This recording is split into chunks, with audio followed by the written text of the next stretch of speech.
சாய்ராம். அன்பு குழந்தையே, பாவம் நீ பிறர் மீது பாசம் வைத்தே உன்னை தொலைத்துவிட் என்று உனக்கு பரிவு காட்டுவார் யாரும் இல்லை. ஆதரவு சொல்ல ஆளில்லை.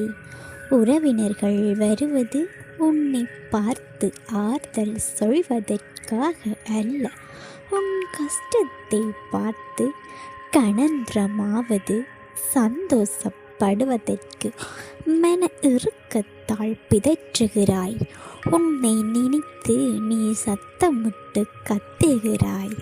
உன் கண்ணில் எப்போதும் கண்ணீர் துளிகள் ஆறாக பெருகுகிறது. உன் நிலையை நினைத்தால் பேசினால் துக்கம் தொண்டையை அடைக்கிறது. இதையெல்லாம் சமாளிக்கலாம் என ஒரு முறை நினைக்கிறாய், மறுமுறை எப்படி இதை சமாளிப்பேன் என சோர்ந்து போகிறாய்.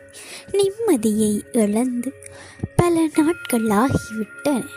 பட்டினியாக இருக்க வேண்டாம் குழந்தையே. உன்னை நீயே வருத்தப்படுத்திக் கொள்வது போதும். கண்ணீரை தொடை, மனதை ஊக்கப்படுத்து, தைரியமாக இரு. எதற்கும் நீ பாத்திரமானவன் அல்ல.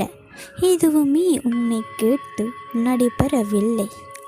அப்படி இருக்க அவற்றிற்கு நீ எப்படி பொறுப்பாளாக இருக்க முடியும்? அவற்றிலிருந்து விலகி நின்று அனைத்தையும் ஒரு வேடிக்கையாளாக வேடிக்கை பார். உன் மனம் குழம்பி தவிக்கும் போதெல்லாம் என் ஆலயத்திற்கு வா. உன் அனைத்து சந்தேகத்துக்கும் நான் பதில் தருவேன். உன்னை பாதுகாக்கவே நான் உன்னுடன் இருக்கின்றேன். ஒருபோதும் கைவிட மாட்டேன். ஓம் சாய்பாபா வணங்குறவங்க கமெண்ட் செக்ஷனில் ஓம் சாய்ராம்னு பதிவிடுங்க.